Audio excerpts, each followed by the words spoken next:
C'est l'heure de l'enquête Sud Radio. Hier, on connaissait les chiffres du chômage pour le mois d'octobre. Une nouvelle fois, il s'envole. Nouveau record avec 3 460 000 demandeurs d'emploi. C'est 28 400 personnes supplémentaires qui ont toujours été s'inscrire à Pôle emploi. Mais ce matin, on a voulu vous emmener au cœur d'une entreprise qui réussit. Il y en a. Alors, comment fait-elle? Eh bien, elle a tout simplement décidé de faire confiance à ses salariés, ses ouvriers. C'est la biscuiterie Poult. 800 salariés sur 5 sites en France. La moitié d'entre eux travaillent dans l'usine de Montauban. Et vous allez l'entendre, rien ne fonctionne comme on pourrait le penser. Enquête Sud Radio de Vincent Pécher. La biscuiterie Poult a changé de dimension il y a 7 ans. Un changement radical d'organisation avec de nouvelles règles et ça marche, plongé au cœur d'un succès avec l'un des responsables de l'usine, Bruno Pastré.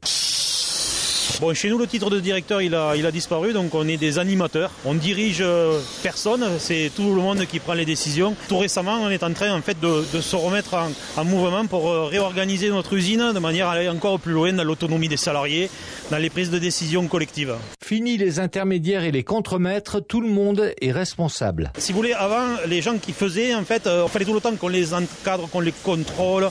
Et on n'avait pas confiance à ceux qui faisaient. Alors qu'aujourd'hui, les gens qui font, c'est ceux qui en savent le plus. On a supprimé toutes les barrières qu'il y avait dans notre usine avec des services qui étaient hyper cloisonnés. On est au plus proche du terrain et des salariés qui font nos produits. Et on leur a donné toutes les compétences pour pouvoir agir quasiment en totale autonomie et en équipe. On va aller voir les ouvriers, vous allez me présenter. Célina. Comment ça se passe ici? On vous responsabilise? Vous avez un directeur derrière vous toute la journée? Non, le directeur, on le voit de temps en temps. Et en général, ça se passe très vite? On règle très vite le problème? Quand c'est dans notre possibilité, oui. Ou sinon, on fait appel à nos experts. C'est l'organisation qui a changé. Par rapport à avant, on avait les chefs de ligne sur nous, on avait un peu de pression, ça allait pas bien, moins efficace. Maintenant, c'est plus efficace, on a plus d'autonomie. Le modèle gagnant est en train de s'essouffler. Il faut, comme il y a 7 ans, aujourd'hui, imaginer une autre formule pour être encore plus performant, car l'environnement a changé. On a de nouveaux clients. On travaille beaucoup plus à l'export avec des choses beaucoup plus compliquées à faire.